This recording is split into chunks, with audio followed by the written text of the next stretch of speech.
Red Bull, c'est ça ? Ouais. Et le premier pilote, on sait jamais vraiment qui c'est, mais je Ricciardo. crois que c'est Ricciardo, effectivement.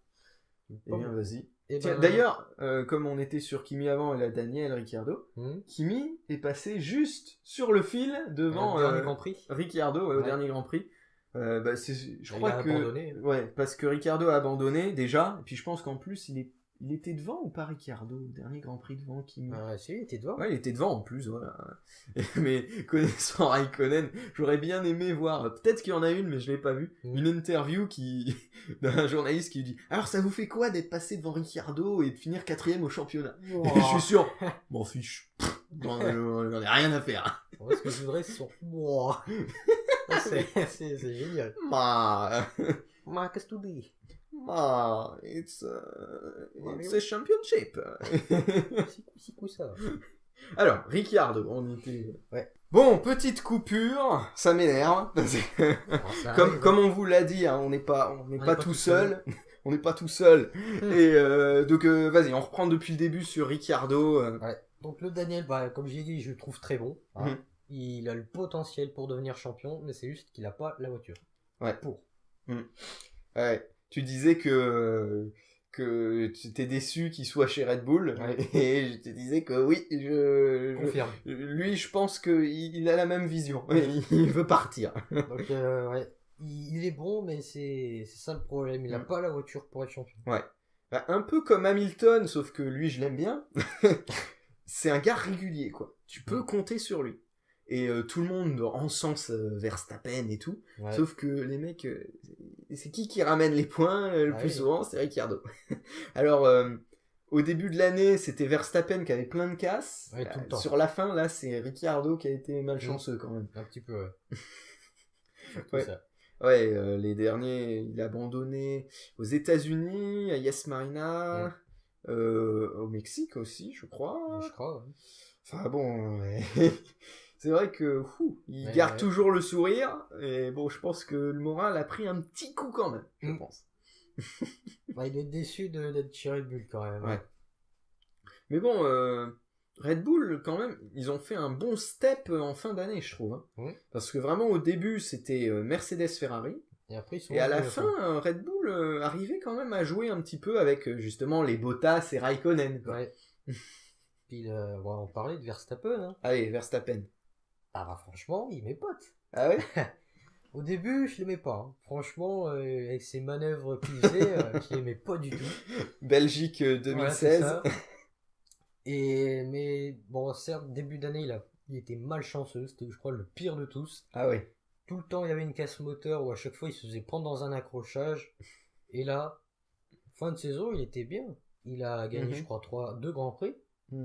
Il a quand même réussi à avoir Hamilton, tout ça. Donc, Mexique, pareil, t'es bien. Dès le premier tour. Moi, Verstappen, il y a quand même des trucs que j'aime pas chez lui.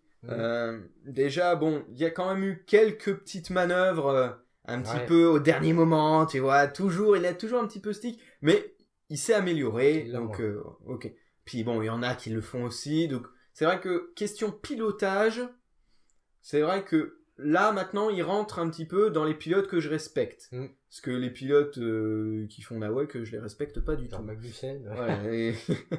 Et par contre, ce que j'aime pas chez lui, c'est justement, on parlait de respect, il n'a aucun respect pour personne. Il critique les anciens pilotes qui ont gagné des titres ou qui étaient en lice pour en gagner. Massa, il le critique. Il se paye la tête de tout le monde. Il croit tout savoir sur tout, ce mec. Et il me saoule. Vraiment, il me gave. J'ai envie de lui mettre 2 paires de claques à chaque fois. Non, mais arrête, quoi. C'est pas possible. Non, mais au bout d'un moment, respecte un petit peu les pilotes qui ont plus d'expérience que toi. Je sais plus, je crois que c'est Vettel.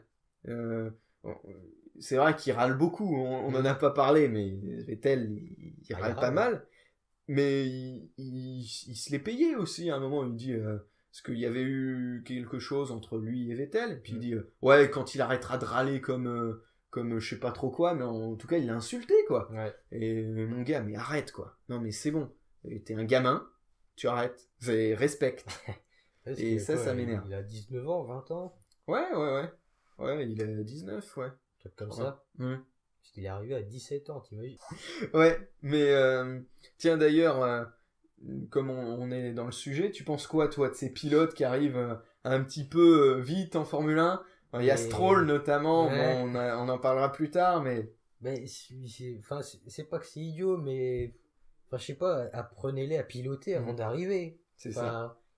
L'autre, là, il arrive en 2015, il fait des zigzags. Sainz, je crois qu'il faisait pareil avant. Ouais. Il fait Kiat, il le faisait, il le fait encore maintenant. Bon, il est plus là, donc...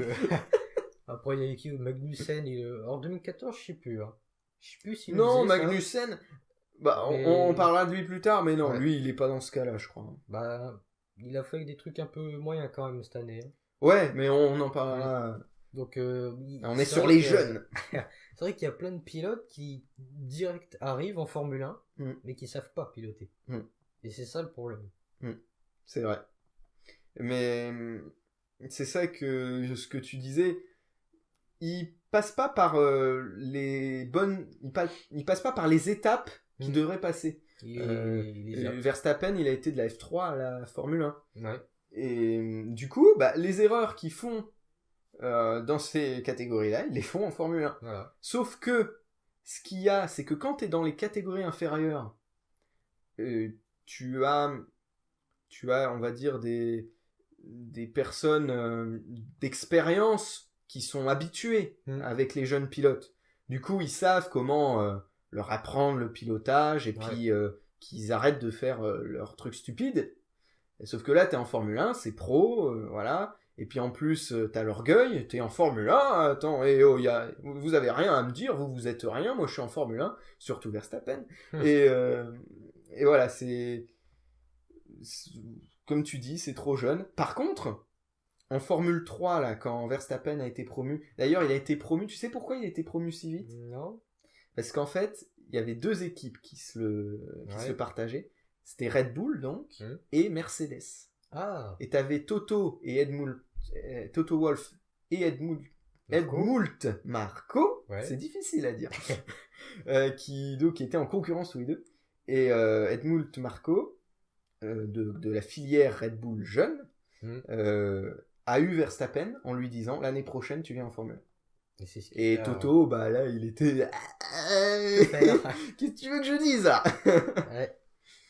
Donc c'est pour ça qu'il est arrivé si tôt. Mais comme je disais, en F3, avant qu'il arrive en F1, il était en bagarre avec Ocon. Oui. Et il a perdu face à Ocon. On imagine si Ocon...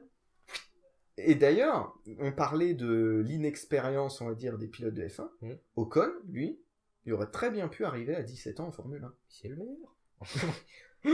Non, mais là, voilà. Je pense on a vraiment les deux opposés. Et peut-être d'ailleurs, dans le futur, ça va faire un petit peu le Prost-Senna, ou tu vois, ce genre de truc-là.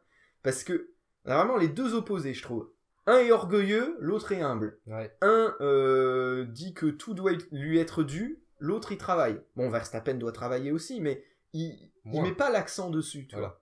Et surtout que Verstappen, il y a son père qui l'accompagne tout le temps. Alors ça m'énerve, ça. Lui, les pères qui sont tout le temps derrière, mais les mecs, mais lâchez-les, quoi. C'est pas possible. Comme Piquet, là, Nelson Piquet Jr. avec Nelson Piquet Senior, là. Il y a un nom, lui.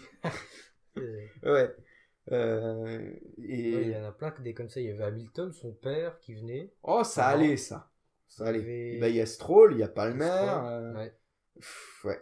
Et Ocon, on va pas parler de lui, ça sera plus tard. Mais voilà, donc, faites-les passer par les formules de promotion, même s'il y en a, comme dans tout, comme dans la vie, qui sont matures très jeunes, le risque n'en vaut pas la chandelle quand on voit Verstappen. Même si maintenant, voilà, il s'est calmé, mais honnêtement, non, ce qu'il a fait ces trois dernières années, ces 3 dernières années, non, il y a des trucs... Alors, je suis désolé, on a pénalisé Grosjean. Ok, il a fait un petit peu l'idiot, mais après, ça a été spectaculaire parce que ça a été un enchaînement de trucs en 2012. Et on a mis une course de pénalité. Bon, il a dit qu'après, ça lui a servi parce que du coup, il a fait un travail sur lui et tout. Mais pour moi, il valait pas plus une course de pénalité que des Maldonado ou Verstappen par exemple. Verstappen, mais j'en aurais mis des courses de pénalité. Bah, c'est inadmissible vraiment ce qu'il a fait dans le passé. Il en mérite. Hein. Vraiment, en Belgique avant, l'année dernière, c'était... il y avait aussi, je crois, la Hongrie l'année dernière, contre Aiko. Oui, c'est ça, en Hongrie, ouais. Juste avant la Belgique, du coup, c'était le Grand Prix d'avant. Mais sinon, sur le talent, parce qu'il y en a beaucoup, ils disent « Waouh, Verstappen, il est super bon, c'est le nouveau Schumacher, le nouveau Senna. » Sur le talent, qu'est-ce que tu aurais à dire? Bon, déjà, il s'est amélioré quand même. C'est un peu mieux qu'avant, mais il reste des choses à revoir. Je trouve que, pour l'instant... il est pas trop mal, mais il faut encore qu'il s'améliore. Après, faut voir. Et je sais pas, par exemple, tu le comparerais à... Tu le mettrais à égalité avec quel pilote au niveau de talent? Franchement, je réfléchis très longtemps. Je sais pas... Je sais pas... parce que donc il y en a qui disent Senna, Schumacher, après il y a dans les derniers, il y a Hamilton, Rosberg, Vettel, Raikkonen, Alonso. Raikko de quand? De cette année D'avant. D'avant? Il peut être très bon avant, il peut peut-être même être pire après. Enfin pire. Ouais, meilleur, tu veux dire. Mais voilà, meilleur.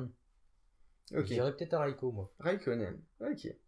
Moi, niveau talent, je crois que c'est en 2015 qu'il est arrivé en F1. La porte qui se ferme, c'est super. Wow. Ça a vibré dans toute la maison. Je l'aimais pas, pour les raisons que j'ai dit. Pour moi, c'est inadmissible ce qu'il a fait dans le passé. Personne ne l'aimait. Par contre, j'ai regardé l'émission On Board du Japon 2015 et ses trajectoires sont pas mal du tout. Ses trajectoires sont bonnes. J'avoue, j'ai été très surpris. J'ai dit waouh, le mec, ok, non, il a quand même du talent. J'avoue, il a quand même du talent. Mais pour moi, ça passera par une remise en question de son orgueil. Par contre, une petite question. Ouais. Est-ce que tu le vois prochainement champion? On en a discuté déjà plusieurs fois tous les deux. Avant cette année, plusieurs fois je te disais il sera jamais champion, c'est une honte. Et même je t'avais donné l'exemple, je t'ai dit dans 30 ans, il y aura un gamin, il prendra un livre qui parlera de la Formule 1 avec les statistiques et il dira papa, c'est quoi Verstappen une victoire? C'est qui ce gars-là? C'est Maldonado. Et puis le père, non mais c'est un gars, on pensait qu'il avait un avenir en Formule 1, mais en fait il est nul. Je te disais ça avant. Maintenant, s'il continue à faire le travail sur lui-même qu'il a fait cette année, il peut l'être. Voilà. Moi, parce que j'ai pas fini ce que je disais sur le talent. Aussi, ce qu'il a fait au Brésil 2006, je pense qu'il a fait l'unanimité pour dire que ouais, il a du talent. Brésil 2006 Non, 2006. Ah oui, c'est ce que je oh là, 2006, il avait quoi? Il avait une dizaine d'années, même pas. Ouais. Il avait 9 ans. Ça remonte à loin. Et le gamin de 9-8 ans, tu sais, sous la pluie au Brésil. Non, ce qu'il a fait au Brésil 2016, non, ça montre que le gars a du talent. De toute façon, je le dis toujours, pour savoir si quelqu'un a du talent, c'est dans les situations difficiles que tu le vois. Que ce soit la pluie ou pour récupérer une perte d'adhérence, la voiture qui chasse de l'arrière, etc. Par exemple, ça m'a toujours frappé ce qu'a fait Yvan Muller en WTCC en 2013. Je crois pas tu l'as vu, mais il s'est fait rentrer dedans. Il était pris en sandwich, je crois, avec Rob Huff et Alain Menu. Et du coup, il y a l'arrière de sa voiture qui est parti. Il est parti complètement en tête à queue. Et il a géré avec l'accélération, le freinage, le contre-braquage et les passages de vitesse. Et hop, il a fait un demi-tour complet, il est reparti tout droit. Tu vois, sur la première chicane de Monza. Donc après, il a laissé passer ceux qu'il avait passés comme ça, qu'il avait coupé du coup. Mais voilà, c'est vraiment dans les situations difficiles qu'on voit les bons pilotes. Comme Vettel aussi, en 2014 en Hongrie. C'était un petit peu mouillé, il y avait plu un petit peu avant. Et il y a... Alors je sais plus dans quel ordre. Je crois que c'est Au début, c'est Pérez. Donc, si vous réfléchissez un petit peu, je dis que dans les situations difficiles, on voit les bons pilotes. Donc, du coup, ce que je vais vous dire pour Pérez vous dit ce que je pense du gars. Donc, il a pris le vibreur extérieur et il est parti en tête à queue, Pérez. Sauf qu'il a contrebraqué, c'est le réflexe normal, et il a freiné. Du coup, bim, il s'est pris le mur, la roue avant gauche, je crois, mais c'est peut-être la droite est partie, l'aileron aussi, il a abandonné. Une dizaine de tours plus tard, Vettel fait la même chose, il part sur le vibreur parce qu'il est parti trop loin et du coup le vibreur était mouillé. Sauf que là, il a contrebraqué et il a géré, je sais pas s'il a juste lâché l'accélérateur ou quoi, mais voilà, il l'a fait à l'instinct. Et il a fait un demi-tour, il s'est posé contre le mur et il est reparti. Je me rappelle. Tu te souviens ? Comme ça. Voilà. Ouais. Il s'est vraiment posé contre le mur. Et je crois qu'il a même pas tranquillement. touché, hein. Ouais, peut-être même, il l'a même pas touché. Et voilà, il a géré son truc. Et c'est là qu'on voit les bons pilotes. C'est vraiment dans ces situations difficiles. Et donc, comme je t'ai dit, au Brésil, on a vu que c'était un bon pilote, qui avait du talent. Et aussi, il a rattrapé aussi sa voiture, tu te souviens, dans le dernier virage. Ah, c'est un truc de fou, ça. Et là, pareil, il a géré. Il a pas fait comme Massa l'a fait. Bon, pour moi, c'est un beau pilote, et sur ce coup-là, il s'est planté.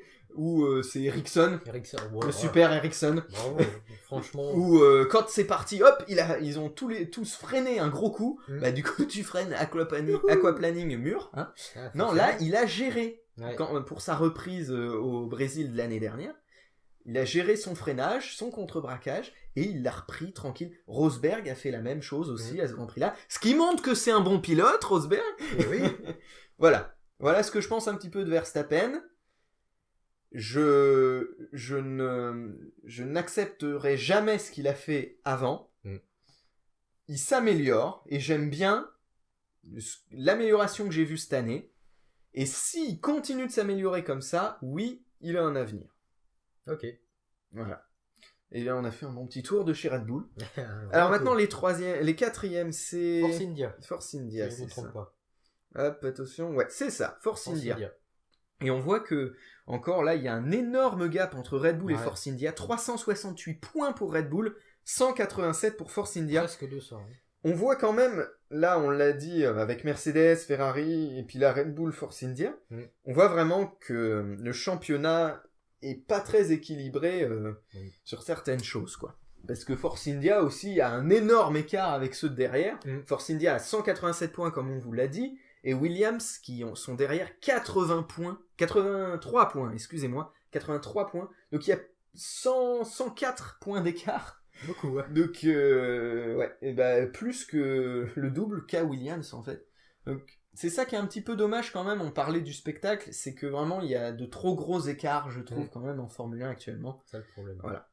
Alors, Force India. Pérez. Voilà. C'est le numéro 1. Moi, franchement, alors je sais que toi tu l'aimes pas trop. Moi, je l'aime bien. Même si, il a eu quelques accrochages avec Ocon. Où des fois je le portais responsable alors qu'il l'était pas. Mais... Tu portais responsable Pérez alors qu'il était... Ouais, c'était à Bakou, quand ils sont accrochés. Bon, on va en reparler alors de ça. Et non, franchement, pour moi, je trouve que c'était un bon pilote. Je trouve qu'il est mieux, mais il a pas, comme un peu Ricardo, pour moi, il n'a pas encore la voiture pour être champion ou pour gagner un grand prix. Pour être champion. Alors dis donc, toi, tu le... Ok. Bon. Alors, l'heure de vérité. Pérez n'a jamais été un bon pilote.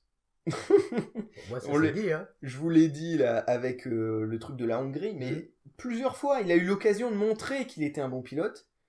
Il a toujours loupé ses occasions, que ce soit, comme je l'ai dit, pour récupérer sa voiture d'une perte d'adhérence ou quoi. Il a jamais fait les bons choix. Il s'est toujours planté. Il a eu sa chance chez McLaren. Année anonyme. Après, on peut pas dire, je crois qu'ils étaient très bons en 2013. Hein. Ouais, mais Button l'a battu. Oui, ça oui. Voilà. Et puis je crois que c'était quand même, il y avait un bon écart quand même. Hein. Je me rappelle plus. Parce que bon, McLaren, quand ils prennent un nouveau pilote, c'est aussi un investissement qu'ils font. Donc pour le virer un an après, c'est qu'il a vraiment déçu, je pense. Ouais. Après, peut-être, il est peut-être un petit peu en comparaison avec Bottas, même si je pense que Bottas est meilleur. Comme tu l'as dit, Enfin, il a fait des podiums, comme Bottas. Mais toi, tu dis, il manque la voiture pour être champion. Pour moi, il sera jamais champion. Jamais. Il n'a pas le talent pour... Juste, voilà. C'est comme ça, hein. Il y en a qui ont un talent, il y en a qui n'ont pas. Lui, il l'a pas. C'est un bon pilote, mais qui n'a pas un bon talent. Tu vois, il a un bon pilote, ouais. Mais je le pense pas trop non plus. Non, bah, il est...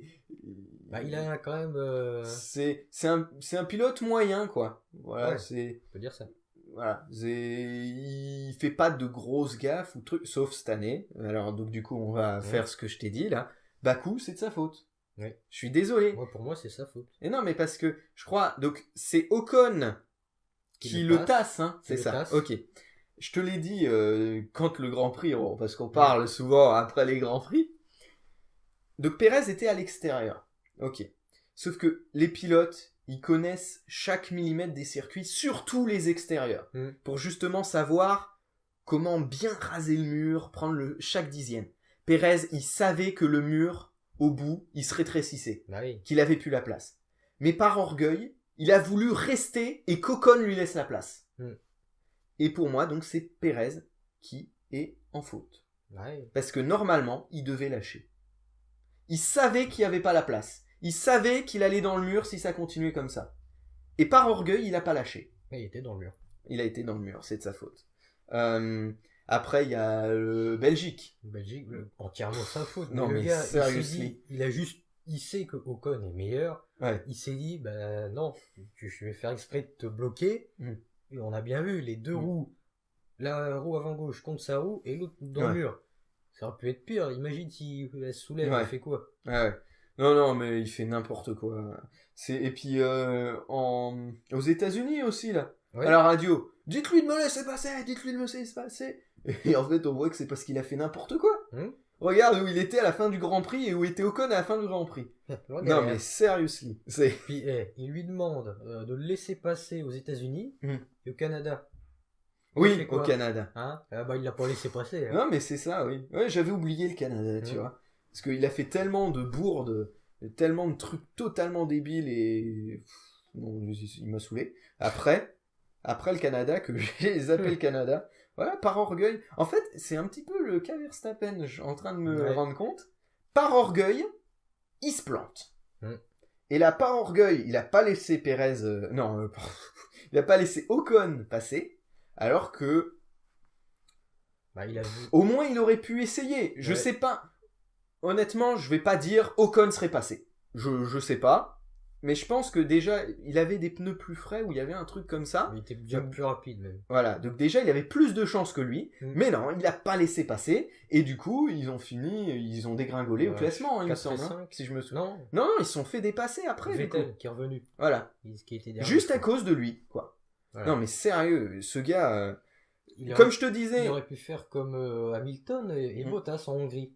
Là, franchement, pour Hamilton, c'est respect. Il l'aurait pas fait avec Rosberg, ça c'est sûr. Mais il a relaissé passer Bottas. Il aurait pu faire ça. Tu vois, Verstappen, je te disais que je le déteste. Enfin, non, je déteste personne, mais j'aimais vraiment pas du tout comment il était jusqu'à cette année. Et cette année, il m'a surpris, mais j'attends de voir comment ça se passe. Alors que Pérez, pour moi, comme je t'ai dit, c'était un bon pilote sans talent. Donc un pilote moyen, quoi, qui aurait sa place dans le championnat d'endurance, par exemple. Et là, par contre, cette année, non, il m'a totalement déçu. Il fait n'importe quoi. N'importe quoi. Je pense que c'est parce qu'il a Ocon à côté. Là, il se dit, là, Hülkenberg était bon, mais pas autant que lui. Là, il voit qu'il y en a un qui est même plus que son niveau, donc il veut montrer que c'est lui le papa, sauf que... Mais surtout, c'est surtout que Ocon est un nouveau. Oui. Et puis en plus, Pérez, il veut toujours monter dans une écurie, surtout une écurie rouge. Oui, un petit message. Mais que il voit Ocon qui le bat. Oui, c'est ça. Il se dit, ça va être la fin de ma carrière. Il a pas envie de se faire battre par Ocon. C'est ça.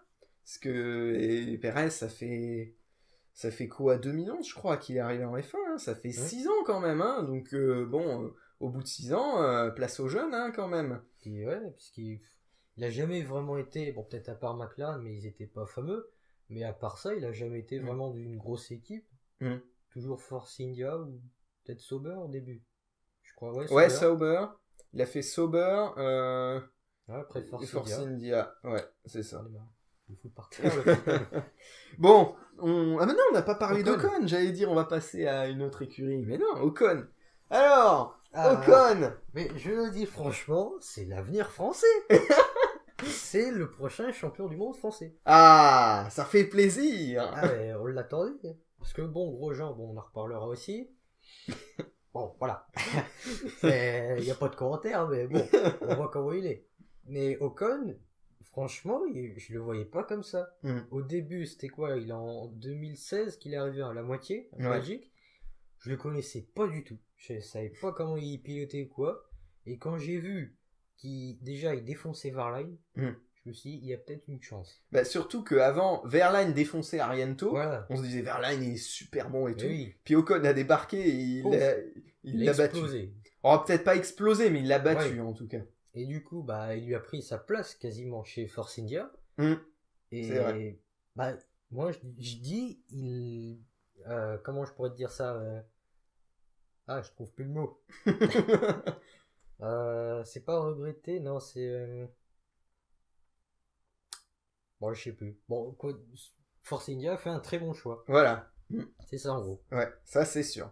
Mais moi, contrairement à toi, moi je le suivais un petit peu justement dans la F3 et tout. Et puis je voyais que face à Verstappen, il n'y avait pas photo. Meilleur. Il était beaucoup plus intelligent. C'est justement ça, l'intelligence que j'admire chez ce gars. Lui, ça se voit. Quand tu le vois piloter, il ne fait pas des zigzags ou des freinages sur l'autre.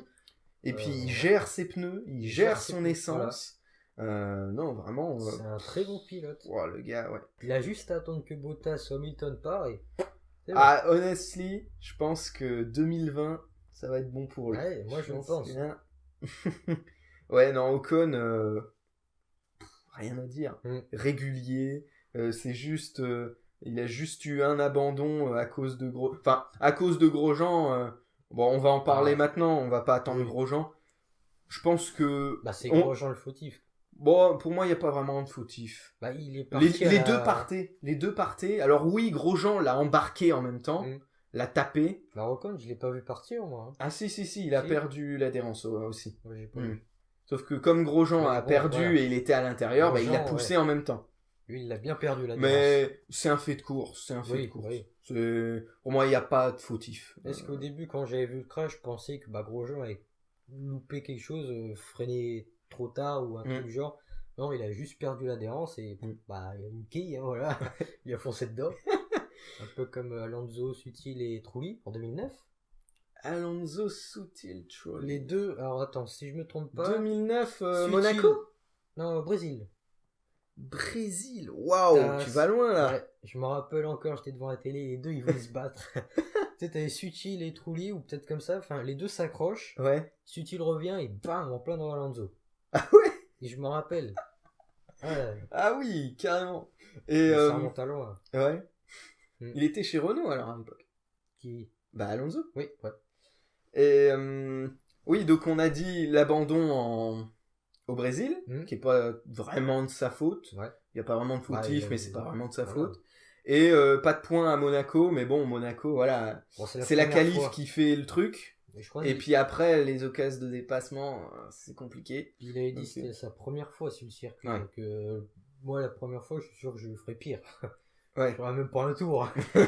Ouais, sur Monaco. Premier virage, c'est bon, je suis mort. C'est obligé. Ouais. Bah déjà sur le simulateur là, quand je fais des tours de Monaco, c'est vrai que pour en faire des propres, c'est chaud. C'est compliqué. Ouais. Mais qu'est-ce que je voulais dire ? Oui, sinon à part ces deux choses-là, tout le temps dans les points, toujours à l'arrivée, parfait. Vraiment, Ocon, un avenir radieux. On va passer maintenant à